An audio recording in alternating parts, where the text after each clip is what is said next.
Hey, aquí estamos de vuelta en su Fórmula Antinovelas. Estamos en el tercer bloque y segundo de los Economontos, ya entrando en materia importante sobre esta segunda fase de reapertura económica en el país que inicia el próximo miércoles. Y la verdad, bueno, mañana. Y la verdad es que la reapertura, bueno, hablábamos antes de la situación en Estados Unidos y las revueltas sociales, fruto del tema del racismo combinado con COVID-19. Pero ahora entramos ya en el escenario local donde todavía no hemos tenido, nosotros no somos muy racistas los dominicanos, gracias a Dios, sabemos todito que tenemos nuestro pretico atrás de la oreja y lo entendemos perfectamente bien. Pero en el caso de la cuarentena y de la dificultad económica, como hemos señalado, la gente está cada vez más preocupada y es un efecto acumulativo. ¿Qué impacto tiene esta reapertura? ¿Cómo podemos ir viendo esa reinserción económica de todo el dominicano? Rafael, arranquemos contigo. Mira, justamente mañana, el día 3, se abre la economía este miércoles en su segunda fase. En realidad, las fases se han ido adelantando. Yo diría que se han ido adelantando porque, por ejemplo, en la segunda fase debieron empezar a abrir los centros comerciales y con motivo del Día de las Madres adelantaron esta parte de la segunda fase. Pero en la segunda fase se supone que ya el número de trabajadores que estaba limitado a un 50 y a un 75% en las grandes empresas empieza a subir hasta un 100% los que eran 75 y hasta un 75 los que eran 50. Se supone que ya también abren otros tipos de actividades, incluso actividades que aquí tienen un rol muy importante, por ejemplo, las bancas de apuestas y las loterías, y eso aquí hay un negocio impresionantemente fuerte en todo el país, y muchos negocios que no son de actividades fundamentales también están abiertos. Pienso que esto es una necesidad, pero hay que ver si realmente el 100% de los trabajadores que fueron suspendidos regresan a los trabajos. Hay que ver cuál es el movimiento de la demanda y de la oferta que se está manifestando en el comercio, en el mercado.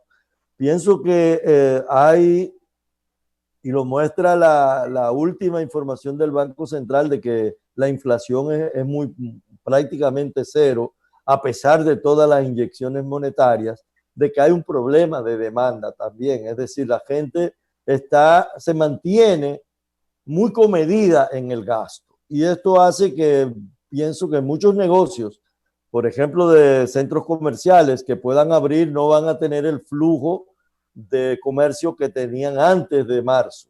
Y eso se manifestó en el Día de las Madres. A pesar de que abrieron, las ventas se produjeron, pero no en los niveles acostumbrados. Igual va a pasar con los restaurantes y va a pasar con una serie de actividades donde la gente no va a acudir en la forma en la que lo hacía anteriormente. Pienso que sí hay que mantener la apertura, pero que va a ser lento el retorno a la normalidad. Ok, entonces vamos a ir abriendo, pero digamos, va a haber mucha gente que se sigue quedando sin empleo porque las empresas quizás no puedan volver a recontratar a todo el personal, fruto de que quizás tampoco tienen los mismos niveles de venta. Y hay una parte también importante y es la parte informal, Rafael, que por ejemplo, gente como servicios domésticos y una serie de otras posiciones informales, la gente fruto de la cuarentena, acostumbrarse también a estar solo en la casa y saber que va a tener quizás menos ingresos, empezamos a americanizarnos, empezamos todo a hacer cosas y los oficios de la casa que antes no hacíamos. Quizás ese grupo grande de personas en el servicio doméstico no puedan volver a reinsertarse a sus puestos laborales de trabajo en casas de familia como antes. Yo creo que ahí se va a reintegrar el 90%. 280,000. Déjame darte este dato, Alfredo. Este dato, 250,000. 250,000 mujeres de trabajo doméstico. Mujeres y hombres, pero en su gran mayoría mujeres. Una gran parte de esos empleos se van a perder. Claro que sí. ¿Qué decía José Alfredo sobre eso? Yo no creo, ¿no? Yo creo que ese va a ser uno de los sectores más rápido para reintegrarse a la familia. Yo creo que sí. Dependiendo, claro, de la posibilidad que tenga. Dependiendo de la posibilidad. ¿Perdón? ¿Crees que en su totalidad los servicios domésticos van a poder retomar sus empleos anteriores en las casas en que trabajaban? Para mí sí, para mí sí. Yo creo que sí, porque ese es un sector que da un servicio que es muy valioso, permite a los jefes de hogar entonces participar más en actividades productivas. Claro, todo depende de la rapidez con la que los empleos se restablezcan, ¿no? Eh, Todo depende. Pero sí, porque ahí es que está el punto. O sea, muchas empresas tienen la posibilidad de abrir al 100%, bueno, pero tienen que hacerlo poco a poco. Porque si tú integras el 100% de la nómina con un 25% de lo que tú vendías antes, bueno, nadie va a querer quebrar. O sea, que ese proceso hay que ver cómo los empresarios, los emprendedores van a verlo. O sea, es un problema que es bastante... Incluso estuvimos entrevistando a Circe Almanzar de la ARD y ella mencionaba como una de las interesantísimo cómo el mundo puede cambiar en un segundo. El discurso de la ARD cambió por completo y ahora mismo ellos señalaban claramente que tienen nuevos retos como industriales para poderse de alguna manera mantener en el ambiente industrial, porque en el ambiente industrial la mayoría de los empleados no son administrativos, sino que son de planta. Entonces, hay muchos empleados de cierta edad que ya son casos de riesgo importante de contagio, entonces están en una población vulnerable. ¿Qué hacer con esa población envejeciente que todavía estaba laborando, pero que ya no necesariamente la podemos tener desde el punto de vista de los industriales, involucrados en el ambiente de trabajo industrial diariamente? Es todo un reto y es mucha gente.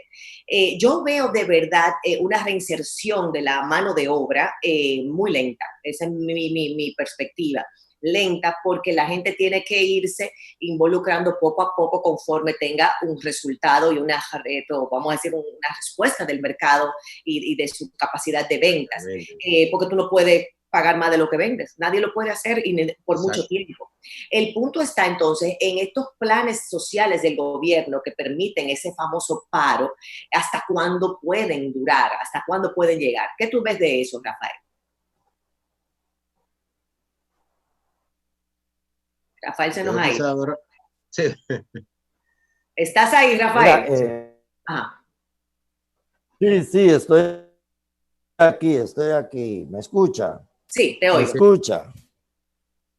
Los planes, mira, el gobierno depende de la reapertura de la economía porque los ingresos públicos son impuestos que provienen fundamentalmente, en el caso dominicano, de las ventas. Es decir, el mayor fuente de ingresos del gobierno es el ITEVIS y los impuestos selectivos al consumo, y son impuestos indirectos que dependen justamente de la demanda, de las ventas de las empresas. Entonces el gobierno ha tenido una caída profunda de los ingresos. ¿Hasta cuándo el gobierno puede sostener programas sociales que implican un gasto no previsto en los presupuestos establecidos para este año? Probablemente no puede durar más de 3 o 4 meses con ese activo gasto que ha tenido, porque para eso tendría que tener un déficit enorme y un endeudamiento múltiple para cubrir esas actividades. De modo que yo pienso que la parte negativa de toda esta pandemia en la República Dominicana en particular se va a extender por un periodo de tiempo relativamente largo, porque nosotros dependemos del turismo, dependemos de las remesas que, dada la situación de los Estados Unidos y de España, van a moverse a la baja, dependemos de las actividades de sectores como la construcción y el comercio para la generación de empleo, y en esta situación económica que empieza a reabrirse, son sectores que van a moverse lentamente, porque la construcción y los bienes raíces, la gente va a parar inversiones para guardar ahorro, y sobre todo a guardar ahorro en moneda fuerte, probablemente en dólares. Y sectores como el comercio van a haber disminuido fundamentalmente sus ventas. Entonces va a haber un lento movimiento, y no hablar del turismo, que estará paralizado por mucho tiempo. De modo que yo veo que va a haber una reapertura, pero muy lenta. Tú sabes que con el tema de la reapertura lenta, digo yo, o sea, fíjate que mencionaba ahorita también en otro bloque que Jeff Bezos de Amazon, que actualmente es trillonario, le dijo al inicio de la pandemia a sus accionistas de Amazon, aquí prepárense que ustedes no se van a ganar ni un chel este año, los accionistas no van a recibir dividendos este año, con el ánimo obviamente de llevar todos esos gastos a poder ofrecer un servicio al cliente sin aumentos de precio. Pienso yo en ese escenario, para nosotros reactivar la economía, digamos como nación, República Dominicana, necesitamos dinero. Los que tienen el dinero deberían soltar el dinero, sacrificar márgenes, dejar fluir dinero, de manera que la economía se vuelva a equilibrar y entonces podamos volver al nuevo normal donde ellos tengan una clientela, un mercado que no sucumbió, que no desapareció, que les pueda volver a mantener en el nivel de ingresos que ellos están acostumbrados. Porque es que no hay negocio si no hay mercado. Entonces, si no aparece la forma de entender que yo tengo que soltar ahora para que el mercado no sucumba, yo entiendo entonces que todo el mundo va a ser más pobre, incluyendo nosotros los pobres que nos vamos a desaparecer, pero los ricos no van a poder recuperarse si no nos ayudan a lo que somos sus clientes, sus consumidores. ¿Qué dices? Pero ellos van a hacer sus ajustes, o sea, realmente los empresarios son los que tienen el control, como tú dices, de su negocio. Yo veo en el tema del consumo, por ejemplo, veo muchos especiales de tener ventas a crédito. Mira, ya hay algunos dealers incluso que vendieron carros cerca de la pandemia para empezarlo a pagar el año que viene. Entonces ellos van a hacer sus ajustes porque los empresarios están en el largo plazo. O sea, ningún empresario invierte para dar un palo un día y sentarme al otro día. Ellos están en un negocio de largo plazo, incluso tienen sus hijos en las empresas y es pensando en el futuro. O sea, esta situación ellos van a ver cómo la van a enfrentar, cada uno va a tener su librito, porque eso es lo importante, tener en cuenta esto. Este no es un tema de un gran plan nacional para que los empresarios se enderecen, no uno con las variables que controlan y la información que tienen. Yo confío en ellos. Claro. Bueno, tenemos que confiar porque en sus manos descansamos todos. O sea, la economía descansa obviamente en las decisiones del gobierno y en qué tanto pueden los empresarios decidir apretarse el cinturón, bajar los márgenes, ofrecer ofertas a los clientes que ellos puedan consumir, darle facilidades de pago para que no sucumban y entonces mantener el mercado con vida. Esa es mi forma de verlo, muy, muy pura y simple. Pero para cerrar... Sí, pero en orden inverso, de los empresarios y luego del gobierno. Okay. El gobierno primero. Para mí el gobierno va primero. No, es imposible. Mira, no, pero está muy bien. ¿Qué dice Rafael entonces para terminar y llevar esta perspectiva a nuestros televidentes, a nuestra audiencia? Mira, yo pienso que esto, tal como empezó la pandemia, también va a continuar la apertura de la economía. Va a haber una prueba y error. O sea, los empresarios van a tratar de ver con cuántos trabajadores pueden funcionar correctamente. Y creo que también hacia el futuro todo esto nos marca una nueva visión de los trabajos. Va a haber un aumento de la robótica, de la automatización de los procesos, de la virtualización de muchas actividades y yo pienso que va a haber una transformación lenta de la economía hacia un nuevo modo de generar riqueza, pero también va a generar desempleo y nuevas formas de insertarse en el mercado de trabajo. Sí, habría que aprender mucha tecnología y crear muchas apps y hacer muchas cosas de estas cosas que se hacen ahora en el ambiente tecnológico, pero hay mucha de nuestra población que tenían puestos industriales de mano de obra simple, que subirse en ese tren tecnológico y adaptarse a estos tiempos virtuales, pues les da mucho más trabajo. Así es que es un gran reto también a nivel social poder llevar a toda esa masa de personas a esa transición, digamos, electrónica. Es mucho lo que nos toca por hacer y yo creo que a cada cual en su escenario, a ustedes como economistas, a nosotros como comunicadores, en el ambiente político, en el ambiente empresarial, tenemos que empezar a pensar en colectivo, no de manera individual.